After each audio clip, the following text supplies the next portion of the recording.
We've been working with Sean here at Foxton Canal Museum to make a series of films called Through the Eyes of. They're intended to address the barriers that some people may face when visiting cultural sites such as this, and hopefully make people feel more comfortable visiting in the future. The reason we're making these films is because we know that people sometimes really face barriers and uncomfortable coming to museums, so we want to talk to those people, find out how we can make it better. We're going to meet Scott, who's a wheelchair user, and we're also going to meet Kylie and Marcus, who are two young people with Down syndrome. What do they think? Are there any barriers that they find when they visit a museum? Are there any challenges that are ahead of them to actually get the best out of a museum?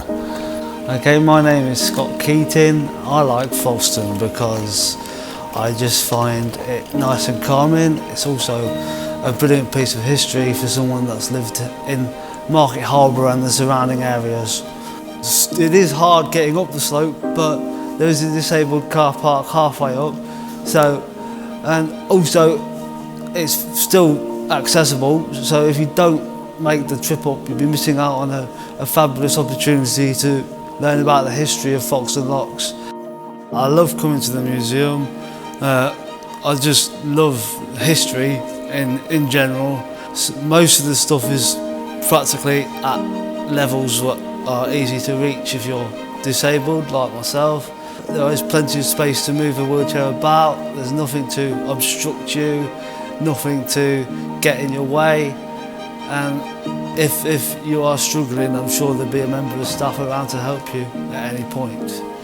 The level of the text is okay for me, but that doesn't mean to say it'd be okay for everybody. The text itself could be maybe slightly bigger, because as being disabled, I sometimes find it hard to read. I find it hard, if there's a lot of text, I find it hard to keep my place.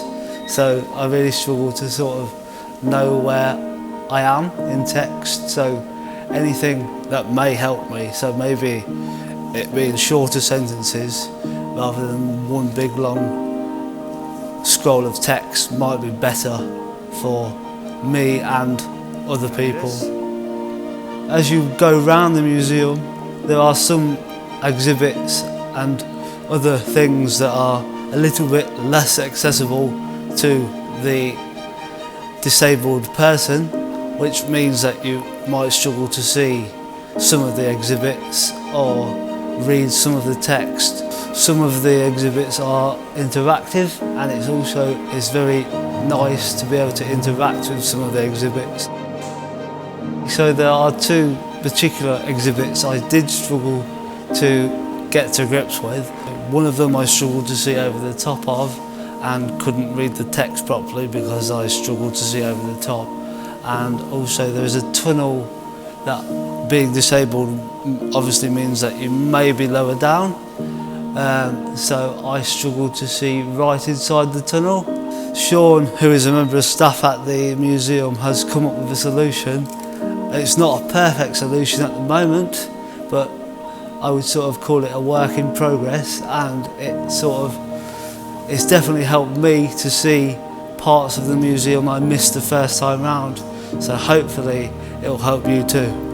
I really like the book. I love to find out and reading about history.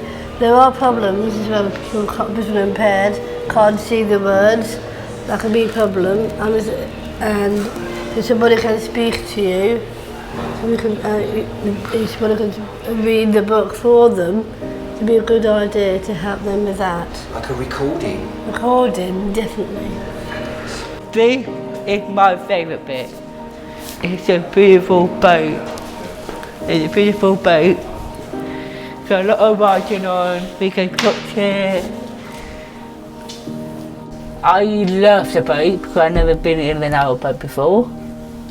You can touch, all of these things. And? How about you think, Kylie? And feel. And feel this. And it's very difficult when you're inside the boat because people who can't get into a boat, like people who are tall, and sometimes you bang your head as well.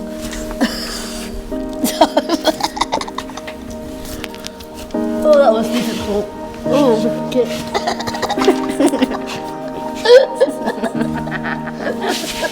I like the museum because it's big and the people can go around it. Historical. It's very history thing. Yeah.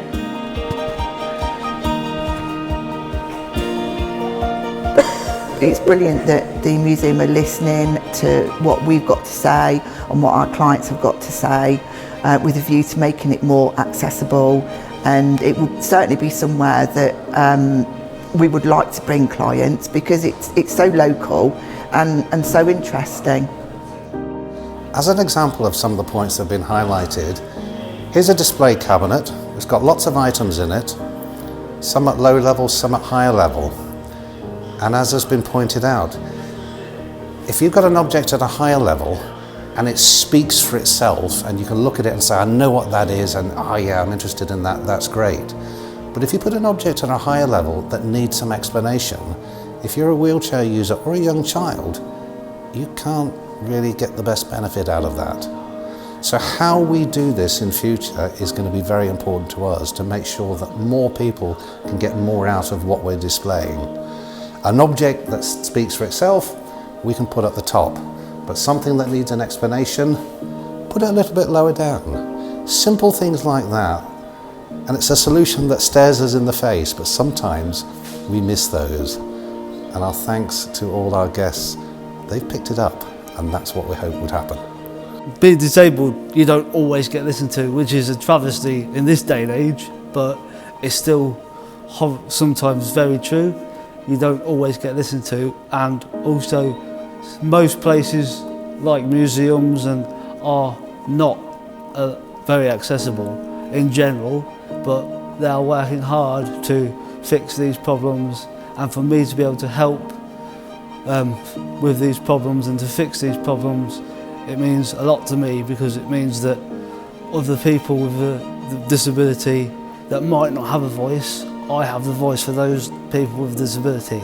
So it's also nice to be able to help out as much as I can. We're really learning from their experiences, and being able to just talk one-on-one individually with the people has really helped us, and hopefully it makes some real important change. This has been an amazing project to work on, and we've really loved working with Sean and the museum because they're really so keen to make real impactful change.